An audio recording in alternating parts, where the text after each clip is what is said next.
Corewell Health's 300th lung transplant patient received his new lungs just 10 days ago, but he is on his way to a fast recovery. And that's thanks to a technique that's being used at Corewell Health right here in Grand Rapids.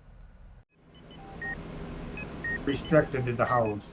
I was on oxygen 24/7. Dennis Bergstrom is describing his life before his lung transplant.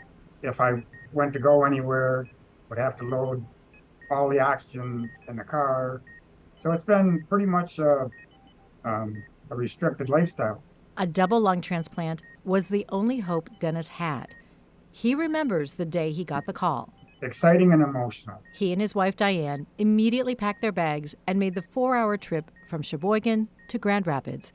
But Dennis had no idea just how significant his lung transplant surgery would be. Yeah, I think it's a tremendous milestone to hit 300 lung transplants in less than 10 years. Dennis became the 300th lung transplant patient for Corewell Health's Richard DeVos Heart and Lung Transplant Program.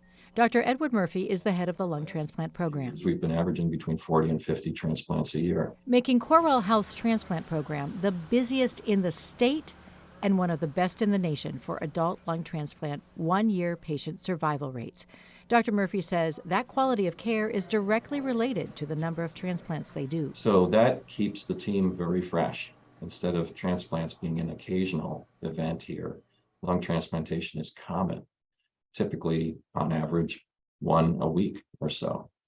And that leads to a very, very experienced team that patients and their families can be confident that patients are getting very, very good care. It's also what has allowed the lung transplant program at Corewell Health to take on patients over the age of 65. Most transplant programs deny anyone 65 plus because they're considered high risk. Dr. Murphy says that's not the case at Corewell Health. If somebody has good heart function, good kidney function, and the only limiting factor to their survival is their poor lungs, we don't think that their age should be an impediment to being transplanted. Which is why at the age of 66, Dennis is now breathing with a new set of lungs. I've been breathing room air like everybody else for over a week now. And how's that feel? Wonderful. It's just, it's hard to explain, but it's freedom. You know, it's like how life used to be. And at just 10 days post-transplant, Dennis's recovery is remarkable, thanks in part to a technique that doesn't require opening his chest, just a small incision on each side. We're doing these minimally invasive lung transplant operations where patients have a small incision.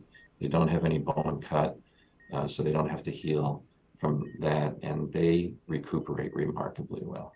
The trick is that lungs that don't have any air in them are much smaller than lungs that do. So the lungs that are coming out have no air in them, and the lungs that go in have no air in them until they're hooked up and they're ventilated. And so you can accomplish an awful lot through a carefully made small incision. 2 small incisions and a new pair of lungs that have Dennis looking forward to his new life. You know, being able to go watch my grandkids play ball, or something as simple as cut the grass. And cheer for the Lions. And that was something he was really excited about, being able to yell, whether it was good or bad for a Lions game. You know, truly remarkable, though, Juliet, that this lung transplants have been performed this many within 10 years. Many programs never reach that. And I remember when Spectrum Health was really trying to get this program started. Yeah.